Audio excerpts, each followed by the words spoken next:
नौकरी मैं डिजर्व करती हूँ, इनकी क्या औकात है मुझे नौकरी देने की। मेरा मेरिट है, मेरे अंदर पोटेंशियल है, मैं नौकरी तो कहीं भी पा सकती हूँ। अगर आज डॉक्टर रितु नहीं लड़ेंगी ना, डॉक्टर रितु धरने पे बैठ के इस गुनाहगार को, ये देख लीजिए, इस क्रिमिनल को सलाखों के पीछे नहीं पहुंचाएंगी, सस्पेंड नहीं करवाएंगी, तो ऐसे क्रिमिनल जो है ना, जिनके ऊपर ये धारा, ये नॉन बेलेबल धाराएं लगी हैं, जिनके ऊपर चार्जशीट तक होगी है, अगर इनको सही ठिकाने नहीं पहुंचाएंगी ना, तो आप यकीन मानो जब मेरे समाज के बच्चे यहाँ पढ़ने आएंगे या पढ़ाने आएंगे ना, तो उन्हें ये रास्ते कांटों के दिखेंगे। ये एंट्री है आर्ट्स फैकल्टी की, यहाँ से आप विश्वविद्यालय आर्ट्स में जाते हैं अंदर पढ़ने के लिए, कोई फूल नहीं बिछाएगा आपके लिए, आपके लिए कोई बाहें खोल के स्वागत नहीं करेगा, गला घोटने के लिए खड़ा। आप देख रहे हैं द जनता लाइव और मैं हूं आपके साथ नलिनी, और इस वक्त मैं गेट नंबर 4 दिल्ली यूनिवर्सिटी के आर्ट्स एंड कॉमर्स फैकल्टी के बाहर मौजूद हूं। मेरे साथ डॉक्टर रितु सिंह जी मौजूद हैं, किसी परिचय के मोहताज नहीं है, अक्सर अपनी बात समाज का कोई भी मुद्दा हो मुखरता से रखती नजर आती हैं, और आज अपने लिए अपनी आवाज़ उठाने के लिए ये लगातार 5 दिन से यहाँ धरने पे काबिज हैं। और बता दूं कि अनिश्चित काल तक इनका धरना चलने वाला है। हमने पहले भी आपको इनके माध्यम से बताया कि आखिर किस तरीके की चीज़ों को लेकर ये सामने आई हैं, मगर आज दोबारा इन्हीं से जानना चाहेंगे कि आखिर इस धरने की मांग क्यों पड़ी, आखिर इस धरने पर बैठने की ज़रूरत क्यों पड़ी। मैम, आपको आपने 2 चीज़ें कही इसमें। पहले तो आपने ये कहा कि अक्सर आपने मुझे हर जगह देखा होगा जहाँ किसी के साथ नाइंसाफ़ी हो रही है, मैं खड़ी मिलती हूँ, मैं मिलूंगी भी आगे भी। और दूसरी चीज़ आपने ये कही कि आज अपने लिए इस धरने पे बैठी और क्या ज़रूरत पड़ी ऐसी इस चीज़ की। मैं आज भी अपने लिए नहीं बैठी, आप यकीन मानिए इस चीज़ को। अगर मैं अपने लिए कभी सोचती और अपने लिए मुझे कुछ करना होता तो मैं नौकरी के अंदर होती। मुझे तमाम ऐसे ऑफ़र्स थे जिनका तमाम सबूत मेरे पास हैं कि आप आ जाओ, मिल जाओ हमारे साथ, चुप हो जाओ, सब मिल जाएगा, जहाँ नौकरी चाहते हैं वहाँ मिल जाएगी, शांत हो जाओ, क्यों करती हैं ये सब। तो मैं नौकरी पे होती। ये होता है अपने लिए। मैं अपने लिए नहीं हूँ, मैं समाज के लिए हूँ। बिकॉज इस ट्रेंड को ब्रेक करना ज़रूरी है। अगर आपने ये ट्रेंड ब्रेक नहीं किया, आपको ख़रीदने का, आपको चुप कराने का, आपको पैसे का लालच देके, नौकरी का लालच देके आपका मुंह बंद करने का, तो ये चलता जाएगा। हमारी जो नस्लें हैं आने वाली और जो होता आ रहा है, वो गुलाम पैदा होती जाएंगी। वो कभी इनके आगे बोल नहीं सकती, वो पैसे के लालच में बिकती जाएंगी, और वही पैसा ये हमें देंगे जो हमारा है। नौकरी मैं डिजर्व करती हूँ, इनकी क्या औकात है मुझे नौकरी देने की। मेरा मेरिट है, मेरे अंदर पोटेंशियल है, मैं नौकरी तो कहीं भी पा सकती हूँ। बट ये चीज़, ये लड़ाई लंबी थी, लेकिन ये लड़ाई लड़ना ज़रूरी थी, सड़क पे आना ज़रूरी था, ताकि इनका एक रास्ता बंद हो सके। हमारे समाज के जो गरीब, शोषित, प्रताड़ित, पिछड़ा वर्ग है, जिनके पास रिसोर्सेज नहीं होते, जो सपना देखते हैं ऐसे प्रसिद्ध विश्वविद्यालयों में आके पढ़ने का, पढ़ाने का, कुछ बनने का, उनका रास्ता खुल सके, उनके रास्ते रोके ना जाए। उनके लिए अगर आज डॉक्टर रितु नहीं लड़ेंगी ना, डॉक्टर रितु धरने पे बैठ के इस गुनाहगार को, ये देख लीजिए, इस क्रिमिनल को सलाखों के पीछे नहीं पहुंचाएंगी, सस्पेंड नहीं करवाएंगी, तो ऐसे क्रिमिनल जो है ना, जिनके ऊपर ये धारा, ये नॉन बेलेबल धाराएं लगी हैं, जिनके ऊपर चार्जशीट तक होगी है, अगर इनको सही ठिकाने नहीं पहुंचाएंगी ना, तो आप यकीन मानो जब मेरे समाज के बच्चे यहाँ पढ़ने आएंगे या पढ़ाने आएंगे ना, तो उन्हें ये रास्ते कांटों के दिखेंगे। ये एंट्री है आर्ट्स फैकल्टी की, यहाँ से आप विश्वविद्यालय आर्ट्स में जाते हैं अंदर पढ़ने के लिए, कोई फूल नहीं बिछाएगा आपके लिए, कोई बाहें खोल के स्वागत नहीं करेगा, गला घोटने के लिए खड़ा होगा। But I want to break this trend. मैं चाहती हूँ कि जब मेरे समाज के बच्चे सपना देखें आने के लिए, तो उनको रास्ते साफ मिले और फूलों के मिले, ना कि उनका इंस्टीट्यूशनल मर्डर हो, जो रोहित वेमुला के साथ हुआ, जो पायल तडवी के साथ हुआ, वो कहीं डॉक्टर रितु ना हो अगली। तो मैं उस चीज़ से, जो मानसिक प्रेशर, जो प्रताड़ना मैं अंदर बैठ के रोज़ झेल रही थी, और मैं सोच रही थी कि क्रिमिनल अभी भी कुर्सी पे है, वहीं डॉक्टर रतनलाल जो हैं, एक छोटी सी एफआईआर के चलते उनका प्रमोशन नहीं किया जाता इसी यूनिवर्सिटी के द्वारा।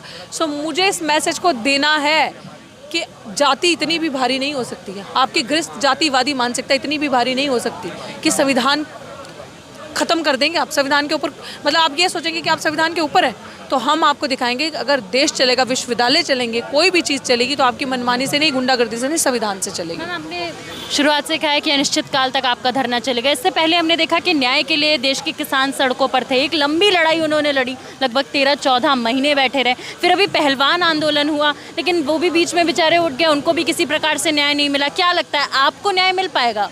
देखिए, वो उठ गए, पता नहीं क्या मजबूरी रही होगी उनकी। हमारे पास तो कोई ऑप्शन ही नहीं है उठने का, कोई चांस ही नहीं बनता कि हम यहाँ से उठ जाएं बिना जस्टिस लिए। हम वो वाले, पता नहीं उनकी क्या मजबूरी रही होगी, मेरी बहनों की। मैं तो अभी भी चाहती हूँ कि पहलवान बहनें हमारे पास आएँ, हम उनकी लड़ाई आगे होकर लड़ेंगे। और दलित बहुजन समाज हमेशा जाके दूसरों के मोर्चों पे, दूसरों के आंदोलन में उनके सपोर्ट के लिए, भले ही किसानी हमारे पास 2 बीघा ज़मीन भी ना हो, लेकिन हम दूसरे के लिए हमेशा खड़े दिखेंगे आपको, क्योंकि इंसाफ की बात है। तो यही चीज़ है कि उनको न्याय नहीं मिला, मैं आपकी बात बिल्कुल मानती हूँ कि नहीं मिला, बड़ा दुख है इस चीज़ का। लेकिन अगर मैं तो उनके लिए भी लड़ने के लिए तैयार हूँ अगर आज वो साथ जुड़ती हैं, बट इस जगह से, इस संगठन जो हमारा मिशन सेव कॉन्स्टिट्यूशन, हमारे जो लोग हैं, यहाँ से हमने वापसी का दरवाज़ा देखा ही नहीं है। और सवाल मैं इसी में जोड़ना चाहूँगी मैम, लगातार देश की जो जनता है बहाल हो रही है, और साथ ही साथ बदहाली के साथ जब भी उसको कुछ चाहिए होता है तो उसे सड़कों पर उतरना पड़ता है। जब तक वो कहती रहती है पहले कोई सुनने वाला नहीं होता है। दुर्भाग्य यही है ना कि कुछ सालों में अगर आपने देखा होगा, 7-8 सालों में कैसे ट्रेंड बदल गया कि लोग इंस्टीट्यूशंस के अंदर नहीं हैं, सड़कों पे हैं। ये भी एक सेक्टर बन गया, पता है। इस सेक्टर में हर कोई है प्रताड़ित। कभी कोई हॉस्पिटल के कर्मचारी प्रोटेस्ट कर रहे हैं, कभी कोई डॉक्टर्स सड़कों पे आ गए हैं, टीचर्स आ गए हैं, स्टूडेंट्स दिखते हैं आपको सड़कों पे। क्यों? क्योंकि जिस देश को इतने खून पसीनों से सींच के हमारे बड़े बुजुर्गों ने बनाया ना, वो आज गुंडों के हाथ में, वो आज मवालियों के हाथ में, जिन्होंने देश में कुछ नहीं किया, आज शासन सब उनके हाथ में। उन्हीं से बचाना इस देश को। अगर नहीं बचाया तो संविधान सबसे पहला टारगेट है, और अगर संविधान गया तो यकीन मानो ना, आप बैठोगे ऐसे ना, आप मेरा इंटरव्यू ले रही होगी, क्योंकि वो महिला विरोधी लोग हैं जो वहाँ बैठे हैं। वो प्रोग्रेस नहीं देखना चाहते, वो सब कुछ निजीकरण करके वो खुद भाग जाएंगे इस देश से। आप देखिएगा, उन्होंने इतना पैसा कमा के बाहर रख लिया है कि वो इस देश से खुद ही भाग जाएंगे। अगर इस देश में ऐसा कुछ होता है कि 2 चीज़ें सामने आके खड़ी हो जाती हैं एक दूसरे के, एक ख़त्म करने वाले, दूसरे बचाने वाले, तो वो सबसे पहले भागेंगे। मैम, लगातार 5 दिन हो चुके हैं आपके धरने को, हम भी शुरुआत से कवरेज देते रहे, आज दोबारा आपसे बातचीत करने आए। क्या कोई मेन स्ट्रीम मीडिया का आया आपकी कहानी सुनने, या किसी ने ऐसा इनिशिएट लिया कि लाइए ऋतु सिंह की कहानी कवर करते हैं, आखिर क्या हुआ था इनके साथ? क्योंकि पत्रकारों का तो काम होता है ना बात को उठाना, साथ ही आप एक नामी जामी प्रोफेसर रही हैं दिल्ली यूनिवर्सिटी की। देखिए, आप लोग वो काम करते हैं जब इंसान के पास आखिरी सांसें बचती हैं या कोई चारा नहीं होता ना, तो आप लोग वो वेंटिलेशन है। तो आप लोग पत्रकार, खासकर आपके चैनल का, बहुत टाइम से आपका चैनल सच दिखाता है, और जनता की, हर तबके की, चाहे वो दलित, गरीब, शोषित, प्रताड़ित कोई भी है, आप लोग सबकी आवाज़ उठाते हो। तो आप लोग तो हमारे लिए वो चीज़ हो कि अगर आप लोग हमें कवर ना करो तो हमारी आवाज़ सच में कोई कवर ना करे। कौन कब हमें कुचल दे, कौन कब हम पे पैर रख के चले जाए, वो आई ना। आप आज मुझे कवर कर रही हैं क्योंकि मैं तो एक आवाज़ हूँ। ऐसे कितने केसेस अनरजिस्टर्ड जाते होंगे जिनके बारे में पता भी नहीं चलता होगा, आप शायद वहाँ पहुँच भी नहीं पाते होंगे क्योंकि वो नोटिस में ही नहीं आते। तो सबसे पहले तो यूट्यूब, सोशल मीडिया के चैनल्स का, आपका जनता लाइव से जो मैं जुड़ी हूँ, बहुत बहुत बहुत शुक्रिया कि आप ये सड़क पे ग्राउंड ज़ीरो पर रिपोर्ट करते हो, अपनी जान कई बारी जोखिम में डाल के हमारी सच्चाई दिखाते हो, क्योंकि आप लोग हो तो हम हैं, वरना हमारा सच किसी को पता ही नहीं चलेगा। ये आप लोगों की ताकत की वजह से आज यहाँ पे लोग जुड़ रहे हैं, सच पता चलता है, और ये पता चलेगा कि एक अपराधी कुर्सी पे है और बेगुनाह सड़क पे है। मेन स्ट्रीम से कोई नहीं आया? नहीं, वो नहीं आए। क्यों? यार हम एक्सपेक्ट भी नहीं करते। जो इंसान दिन रात झूठ दिखा रहा है, झूठ को बेच रहा है, वो सच क्यों दिखाएगा? वो सच के बारे में, हम सच बोल रहे हैं, सच बोलने वाले को कभी नहीं दिखाएगा। वो उनको दिखाएगा जो उनकी गोदी में बैठा है, जिनकी जेबें वो गर्म करते हैं उनको।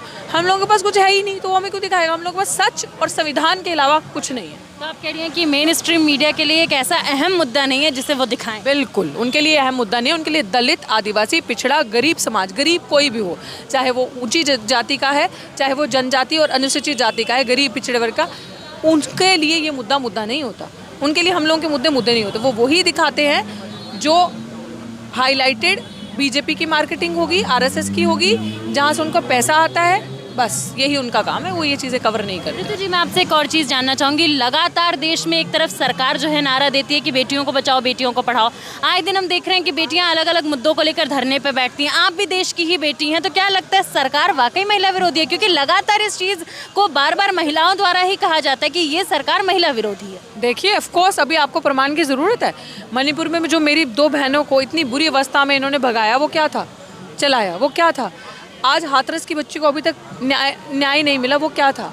आज डॉक्टर ऋतु सिंह यहाँ सड़कों पे बैठी है, ये क्या है? इतना पढ़े लिखे होने के बावजूद आए दिन जंतर मंतर पे पहलवान बेटियाँ न्याय की गुहार लगाते लगाते थक गई, वो क्या था? तो ये आप बेटी बचाओ बेटी पढ़ाओ खाली किताबों में मत करो, खाली भाषणों में मत करो, बोल बच्चन में मत करो। हिम्मत है तो सड़कों पे आओ बेटी बचाओ को बचाने के लिए, बेटी पढ़ाने के लिए। आज आपकी ये बहुत बड़ी मंत्री स्मृति ईरानी कहाँ है? वो बोलती हैं, किसी भी अन्याय के खिलाफ आवाज़ उठाती हैं। उल्टा इतनी गंदी ग्रस्त मानसिकता की वो औरत हैं कि खड़े खड़े किसी का भी कैरेक्टर असैसिनेट वो कर दें। एक महिला होने के नाते किसी को भी संसद में संसद में मुद्दे अगर उठाने हैं ना तो गरीबों को उठाओ, दलितों को उठाओ। संसद में मुद्दे उठाने हैं ना तो जवाब दो रोहित वेमुला को। आप जैसे लोगों के बैठे हुए इंस्टीट्यूशनल मर्डर रोहित वेमुला का हुआ। आप जैसे लोग सत्ता में बैठे हैं तो डॉक्टर रितु सिंह आज सड़क पे है। आप जैसे लोग सत्ता में बैठे हैं तो ऐसी जो गुंडागर्दी करने वाली जातिवादी महिलाएं हैं ये कुर्सी पे है और बेगुनाह सड़कों पे है। क्योंकि आपने जिक्र कर दिया कि जातिवाद वाली महिलाएं कुर्सी पर हैं, तो मैं आपसे ही चाहूंगी कि आप एक मैसेज दें तमाम दर्शकों को, और जिस प्रकार का जातिवाद सिस्टम में है अगर उसको लेकर भी आप कुछ कहना चाहें तो। देखिए, सिस्टम में जातिवाद तो है ही है। सिस्टम पूरा जो अपर लेयर्स में जो लोग बैठे हैं वो इसीलिए बैठे हैं, वो एक नेक्सस है, वो इसीलिए बैठे हैं आपको ख़त्म करने के लिए।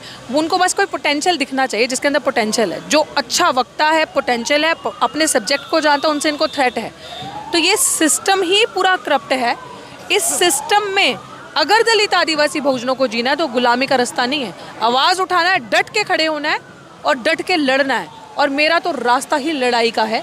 लड़ोगे तो जीतोगे, अगर दलाली करोगे, गुलामी करोगे तो कल भी हारे हो, आज भी हारे हो। तमाम दर्शकों को अपनी तरफ से कोई मैसेज देना चाहेंगे आपका साथ देने के लिए, आपका समर्थन देने के लिए? बिल्कुल, मैं चाहती हूँ कि देखिए, ये आज मैं बात आपको बता देती हूँ कि जो चुप बैठे हैं ना, अगर इस ऐसे कुशासन पिशाच राज में चुप बैठेंगे तो सबसे पहला नंबर आपका है। हम तो लड़ रहे हैं, लड़ेंगे, आखिरी नंबर हमारा होगा, लेकिन पहला नंबर आपका है, ये मैं कह देती हूँ दावे के साथ। और जो भी आपके माध्यम से जिनको भी खबर मिल रही है, अगर किसी की कोई मजबूरी है, कोई नहीं आ सकता, अगर आपके आसपास के लोग हैं तो इस न्याय की, इंसाफ की, बराबरी की लड़ाई में ज़रूर शामिल हो। ये डॉक्टर रितु की लड़ाई नहीं है। डॉक्टर रितु की लड़ाई होती तो डॉक्टर रितु नौकरी पे होती। डॉक्टर रितु को नौकरी नहीं, न्याय चाहिए। ये जॉब नहीं, जस्टिस चाहिए। Thank you. बहुत बहुत धन्यवाद आपका। तो डॉक्टर रितु ने एक बात यहाँ पर साफ जाहिर कर दी है कि ये लड़ाई सिर्फ वो अपने लिए नहीं बल्कि अपने समाज से जुड़े हर उस बच्चे के लिए लड़ रही हैं जिसको कल इस यूनिवर्सिटी में आके कहीं जातिवाद का सामना ना करे। तो इसी प्रकार से जनता के मुद्दे आप तक पहुँचाते रहेंगे। बने रहिए द जनता लाइव के साथ।